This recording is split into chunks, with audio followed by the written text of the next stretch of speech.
પ્રિયંકા ગાંધી પ્રચાર માટે ગુજરાતમાં સુરતમાં હેલિકોપ્ટરમાં ખામી સર્જાતા બાય રોડ ધરમપુર આવશે. અનંત પટેલને જીતાડવા જંગી જાહેર સભા સંબોધશે. લોકસભાની સામાન્ય ચૂંટણી જાહેર થતા દેશમાં લોકસભાની ચૂંટણીનો માહોલ જામ્યો. ઇન્ડિયા ગઠબંધન અને એનડીએ વચ્ચે સીધી ટક્કર જોવા મળી રહી છે. વલસાડ લોકસભા બેઠક પર ઇન્ડિયા ગઠબંધનના ઉમેદવાર તરીકે અનંત પટેલને ચૂંટણી મેદાનમાં ઉતારવામાં આવ્યા છે. ત્યારે આજે અનંત પટેલને જંગી બહુમતી સાથે જીતાડવા માટે કોંગ્રેસના સ્ટાર પ્રચારક પ્રિયંકા ગાંધી ધરમપુરમાં આવી રહ્યા છે, જ્યાં આજે સભાને સંબોધન કરશે. જો કે સુરતમાં હેલિકોપ્ટરમાં ખામી સર્જાતા હવે બાય રોડ ધરમપુર આવશે.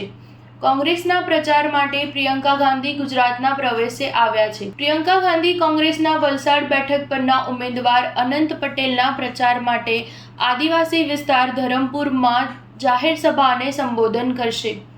લોકસભાની સામાન્ય ચૂંટણી જાહેર થતાં સમગ્ર દેશમાં રાજકીય રંગ જામ્યો છે. લોકસભાની સામાન્ય ચૂંટણી 7 તબક્કામાં યોજાનાર છે. ગુજરાતમાં ત્રીજા તબક્કામાં 7મી મેએ રોજ મતદાન થશે, જેને લઈને કોંગ્રેસ અને ભાજપના કાર્યકરો તેમજ ઉમેદવારો પ્રચારમાં જોડાયા છે. સ્ટાર ન્યૂઝ 7 હંમેશા સચ્ચાઈની સાથે.